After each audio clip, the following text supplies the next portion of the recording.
What's up, everybody, and welcome to ITG Daily, the show that brings you the hottest in gaming news. I'm Drew Bosley. That's the one, the only. It is Scott Savage. Scott, what's going on, buddy? Happy Friday. Oh, it's Friday. I'm trying to pick out what's going on for the weekend. Are we doing a little team building? We're discussing a lot of stuff in-house. Yes, we are doing some team building. Corey, you suck. Calling you out. Dude, we got lots on the go. There's so many things we are working on here. ITG is looking to expand a little bit, I guess, in some regards to some things and stuff, but content is not at a shortage by any means. There's always something to kind of talk about and cover, and just like today's show, where you can join us live every day at 11 a.m. Eastern, Monday to Friday, over on twitch.tv/theofficialitg, as well as youtube.com/theofficialitg. But if you can't join us live, you should hit us up later. InsideTheGame.ca, podcast services, and TV streaming networks around the globe. Scott, I'm working on my PSVR 2 Horizon Call of the Mountain review. And I cannot wait to talk about it. I can talk about it, actually, but I want to... I'm very excited about learning more. I can't wait to put it in the review format and away we go, and be able to kind of get it out there. There's lots to discuss. I think we have currently over half the library, the launch library right now for PSVR 2. So there'll be lots of VR coverage, and that's not going anywhere anytime soon, which is kind of cool to see, dude. There's a lot of support from developers and stuff, but it's always nice. I really hope we don't see you turn slowly green over the course of the next week's shows, and as your work is cut out for you. Yeah, very much so. I do have one title in particular that I'm very nervous about. I'm trying to see if I can steal that from you in some way, but It doesn't launch. So I'm talking about Resident Evil Village. I've never played a Resident Evil game in my entire life, and the first one I might jump into is VR. Let's see if I can last an hour. I don't know. We're talking about maybe even streaming it. But either way, Scott, let's get on to today's show. Is Hogwarts Legacy is getting multiplayer, but it's not what you think. Is there more to come for The Last of Us as another actor wants to join the return of The Last of Us Part 3? Dude, Ubisoft will attend E3 if there is an E3 in 2023 and Sonic Frontier's future is bigger than ever. Yeah, we got a couple things to talk about, man. We got a big show. So that's for sure. Let's kick it over as Hogwarts Legacy multiplayer will support 8 players. Oh, this is not a battle royale, right? No. This is over at Gaming Bible. Hogwarts Legacy is finally out, which means players now have access to its massive open world. Exploring alone is fun, but exploring with friends is better. The problem is, Hogwarts Legacy doesn't offer a multiplayer option, but one group of fans have taken the matter into their own hands. Already, Hogwarts Legacy is the most successful Harry Potter game of all time.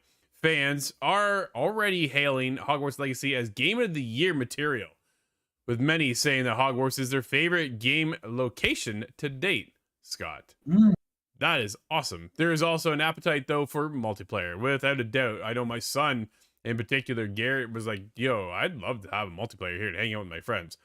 So in the statements, the mod's creator, this is going over to PC. This is where it all comes in, Scott. It's a mod. Dude, it's not official from Avalanche, right? And this is the catch. Quote, our aim is to figure out how to do the basics, such as spawning characters with the player's appearance, animations, and NPCs. We are not going to create any multiplayer specific content ourselves. We want to provide a stable framework so that people can enjoy the vanilla game and maybe extend it to themselves later on. This means, end quote, this means that there will be no multiplayer side quests, but you and your pals can run around Hogwarts together, go explore the Forbidden Forest, and practice your dueling. You can now download the test build, but the mod won't have full functionality for several months. Scott, does that interest you at all? Do you want a multiplayer mode here? This is one of the few games, actually, where I don't feel any sort of need for a multiplayer. And although I do understand why you'd want it, of course, exploring with your friends makes sense. I can see the thirst for it, but it's not something I'm personally interested in. As a mod, that's exciting in another regard, though, because if the game does open up to start making mods, we're going to see some really good material and some really not so good material. Yeah, I think I'm right there with you, dude. I don't want a multiplayer for this. I really don't. There's discussion about I'm okay. Quidditch. Yeah, right. There's discussion about the Quidditch because it's even talked about in the game how it's not allowed right now, which I thought was pretty funny. I thought that would fit really well. I mean, nice touch. Like that's a cool little nod to say, hey, yeah, this isn't happening right now, but it is a possibility, right? And now here's modders now have taken it one step further. Well, yeah, we want to hang with friends, which is great, dude. I love hanging with friends too. Like we game almost every night together, kind of thing, right? Is what we do here. So to do that is always fun. But for me, Hogwarts isn't about, dude, I want to go find this stuff on my own, if that makes sense. You know what I mean? Like I want to unveil what mysteries lie ahead by myself. I don't need help in the Forbidden Forest. I don't need help in the castle, or I don't want help, I guess I should say. I'd rather just discover it on my own and unlock things as I go. Now, if you're just going to hop in and just roam around, I can't see that being all that exciting for too long.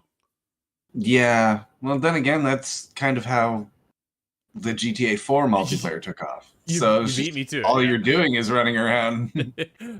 Yeah, and then the other side of it, right, is then you get the GTA Online multiplayer, which just got another update yesterday, Scott. I was like, come on, it never ends. Just give us GTA 6. I'm so done with GTA 5, even though I bought it for like the 16th. I want them to own the humor. I want to get John Marston as a playable character in GTA 5. Like I'm ready for something new over in that world. But again, right here are people then making their own kind of gameplay. Andrew joins us over at on YouTube.com, just like you can.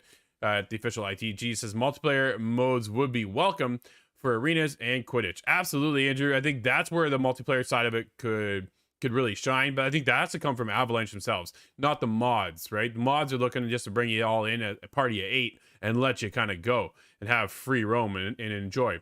Sure, go out and explore and have a good time. It's cool, But at the end of the day, I think for me, I'd rather just kind of explore on my own for this particular game, which is funny because most times I'd rather just hang out in a party because you know what I'm playing lately, Scott? Still, dude, I'm still playing it a lot, is Hitman Freelancer mode. Oh, yeah. Right? A ton. So as I'm in there, though, I'll hop in the party chat and just hang out. So it's a weird balance, right? It's one of those funny things. You always want to hang out with your friends, but here for the multiplayer, I want a dedicated multiplayer mode, not just a hey, let's just kind of roam around. I wanna look back into the past because it was either Fallout 3 or New Vegas that had a mod that would bring another player into your game. But I don't recall it working very well. And it was very limited as to what you could do because the game's not scripted for 2 players. Fair enough. Fair enough. Speaking of part 2, Scott, part 3, let's get into Jeffrey Pierce would be really interested in coming back as Tommy for The Last of Us Part 3 if it happens.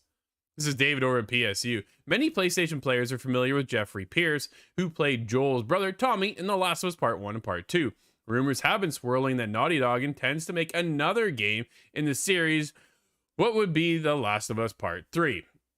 Dude, if it happens, then Pierce has stated in a recent interview he would be, quote, really interested, end quote, in coming back as Tommy, even with the character's severe injuries by the end of the second game. Spoilish territory. So it was funny that, dude, everybody wants, because of the show, I think it's all related to the show. And now things are just starting to kind of escalate for part 3 of the game. We're now talking about season 2 for The Last of Us over on HBO, which I'm still waiting to wrap up season 1 and very curious to see how. It was funny because I was talking to Brad yesterday, Northern Nerdcast, about it. He reached out and said, hey, what do you think about Abby for season 2? Do you think we'll see her at all in season 1? I said, no, I don't think so. I think what happens, here's my prediction, if this is going to happen at all, because they are talking about season 2, that they just got greenlit, that we might get in the end credits for the very last episode, a little peek at Abby. And that's, I think, the extent of it. Do the Marvel Universe kind of thing. At the end of the credits, they do a wink. Yeah, more or less, right? I think that's kind of where it comes from. But I need to catch up on these games, man. Every time we read something about The Last of Us Part 2, I think everybody seems to have been hurt, but mostly the player. Andrew says, remade with the new actors from the show. Laugh out loud, just a straight up remake. Dude, not quite. They've changed up a couple things, right? Have you followed the show, Andrew? Have you been watching it at all? They have done a couple little minor changes here and there. It was funny because when it first started, they're setting things up where those beginning segments from the show were never in the game. So we're like, what's going on here? And then it kind of breaks it and leads it into it. Dude, they've never done it since like the first 2 episodes. Here we're into episode 4, I think. We're going into 5. Is that where we're at now? I kind of lost track, dude. But I'm loving it the entire way. There were some creepy moments. Well, it's in the trailer. We just saw the bloater on the last show. I was like, ha, there it is. Right? It is just like, yo, this is sick. I'm loving it. There are moments you go, okay, when's this gonna happen? And because you have played the game, right? And I think this is where it relates back to the actors at the same time, and everybody wanted to come back for part 3.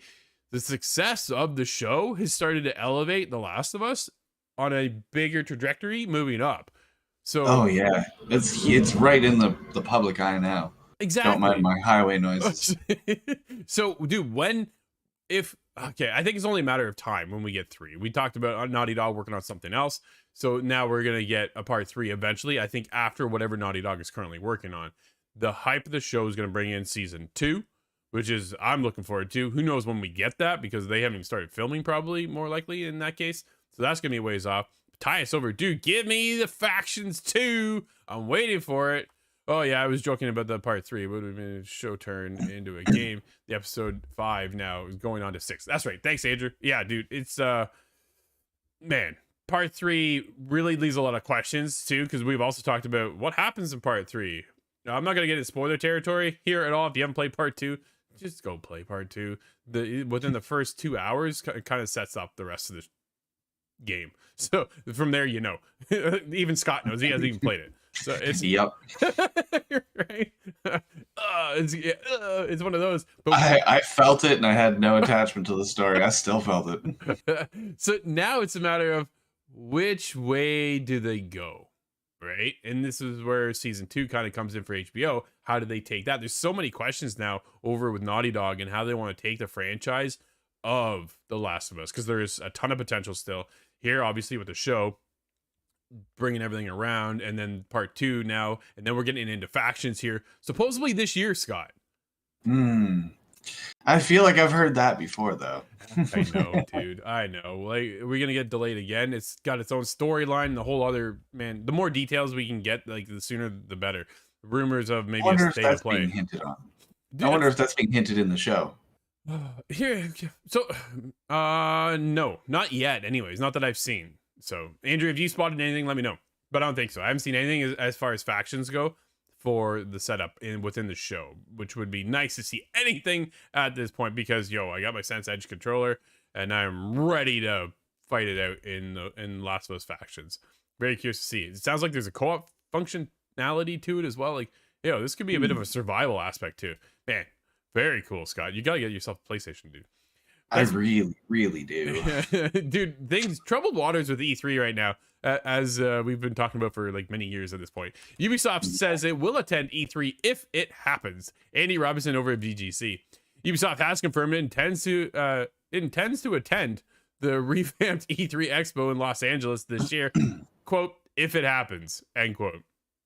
Speaking during an earnings call on Thursday, the company's CEO, Yves Guillemot, said, quote, if E3 happens, we will be there, and we will have a lot of things to show, end quote. Scott, a lot of things to show. Really? Are these projects that are still alive? These are things that have not been canceled. It is not clear why Guillemot was alluding to apparent uncertainty around this year's E3 taking place. Details of E3's revamped 2023 format, which will see separate business and consumer events split between 4 days in June, were revealed late last year. So we do know that E3 is coming, Scott. Like, it's not a question of whether or not it's coming. It is coming. So it's just missing a lot of the support. No PlayStation, no Xbox, no Nintendo. Ubisoft says apparently they're in, and they have a lot to show. This is where I'm like, does that leave EA perhaps? Maybe. You'd think like EA's got stuff to show off as well. Yeah, right? It's not like they don't have anything, dude. They got Star Wars. Star Wars was gonna be out by then. Survivor, right? Jedi Survivor's gonna be out by then. Yeah, I believe so. Now I'm wondering, when is that actual date? So I feel like it's moved a few times now. I'm not sure I remember. You just can't keep up with all the delays, man. Like, it's just another delay, another one. All the announcements to begin with, and then half of them are delayed. It's a web of mess in my head. So then I start going into, what does Ubisoft have to show? They got Assassin's Creed Mirage, right? We're supposed to get that sometime this spring, give or take. So maybe we'll see something sooner than later. Would be nice. Dude, I can't wait for Mirage. So we'll get that. Do they have anything else on Watch Dogs coming down the line? We haven't heard anything on that. We do know they're working on X Defiant. They canceled Ghost Recon. There is Skull and Bones still to talk about, believe it or not. Whether or not you're interested or not, there's a lot to talk about there. Beyond Good and Evil 2 would be nice to see anything that hit the daylight with that thing. Like, where is that game? Is that thing still in existence? They say it still is. Like, there's just so many questions. And then things they're not even working on, things we don't even know about that they're working on. And then that could set up reveals, right? Do we get another Watch Dogs? I'm kind of curious to see if that happens. Dude, I like Watch Dogs Legion. I thought it was a really cool take on the game. Had a ton of fun. Really interesting. Liked it, but it didn't hook me at all. And I've seen it criticized actually pretty interesting. The idea of pulling anybody off the street to be your character. It's kind of like having Character Creator, but it only offers you random. I thought that was a funny way of thinking of it. That is a funny way of putting it, yeah.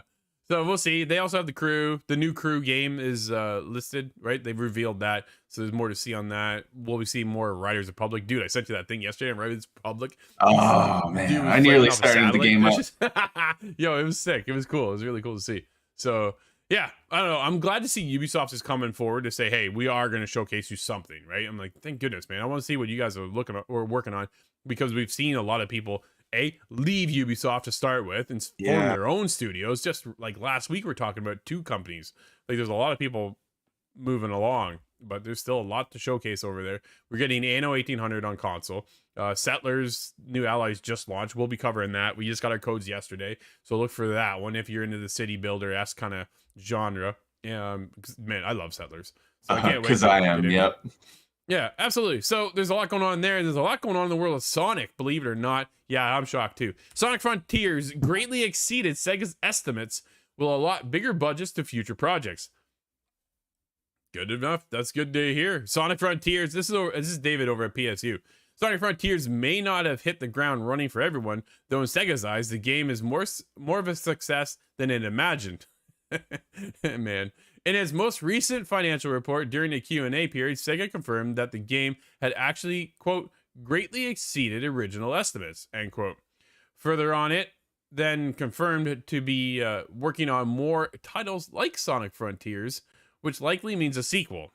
Yeah, Scott, none of us have played it here. No, I haven't played Frontiers. I haven't even seen the second Sonic movie, actually. Actually, I haven't yet either. But does Sonic Frontiers interest you at all? I am very curious. At first, I was very worried and curious, but I've heard only good things. So I really do want to get in there because a 3D Sonic game, I'm not sure if it's done well since Sonic Adventure Battle 2. I don't. Yeah, well, it's been. You watch Sonic kind of go like this over the years, right? Like, he does this, I guess. But either way, I was hoping you would do that. It's one of those. Like you get a good game, then you get a bad game, then you get a good game, and then you get a bad game. But I've never really followed Sonic all that well. But Frontiers did kind of have my interest, but I just wasn't able to get around to it. We had a ton of games on the go like normal. But it's just one of those things. So we'll see. When did that come out? Did that come out last year? Yeah, it must have been the fall last year. I'm looking for the release date because I want to see if it's in. Okay, so it's November 2022. So it wasn't in Game of the Year discussion or anything like that. Like, dude, we never even saw it at the Game Awards, right? So I was just curious, is it line up for everybody there? But apparently not. But it is a good success for Sega, which means more Sonic, which at the end of the day, I don't think we were going to get less Sonic. No, it's one of those that's always going to exist. It's survived many different complete nosedives. Yeah. Dude, one game that gravitated to us over on PC, over on Steam, was early access, was Valheim. Will now hit Xbox release set for March. I'm down for this. This is where I'm going to get into the game. I avoided it for some reason the first time around. Oh, man. Shame on you. Andrew, you're joining us on this one, buddy. Yeah, I know. He was the one who was trying to push me to play it. Well, now we can. I saw Andrew playing last night. He was playing Hogwarts.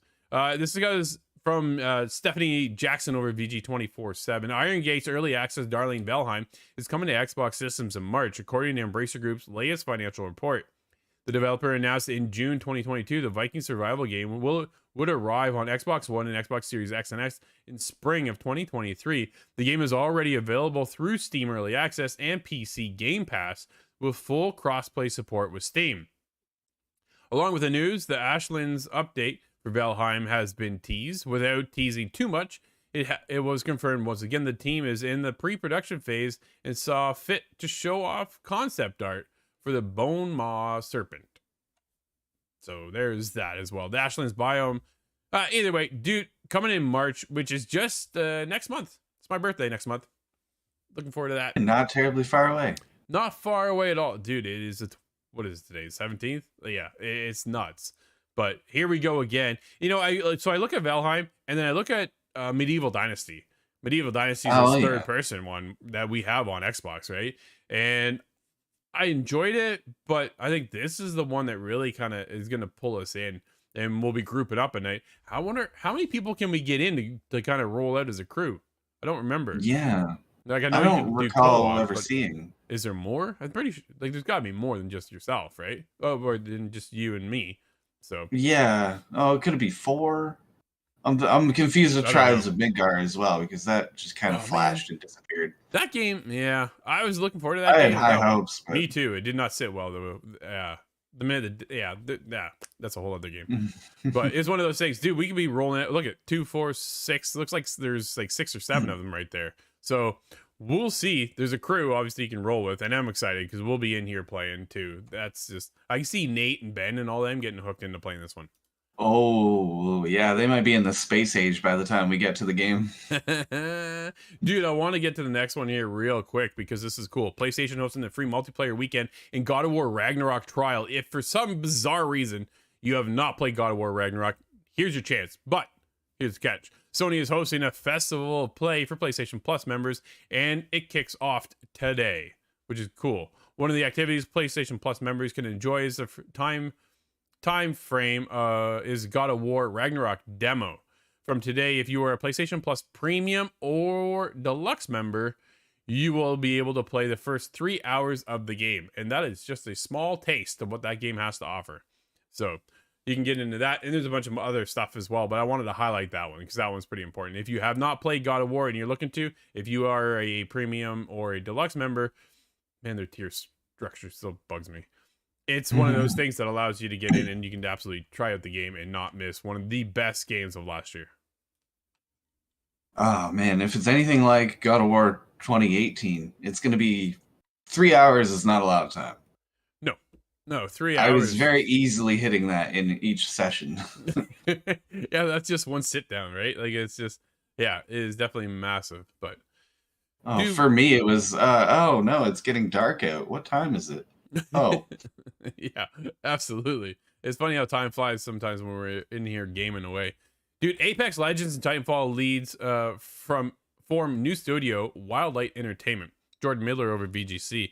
A number of former Respawn Entertainment developers have announced the formation of Wildlight Entertainment, a new game studio.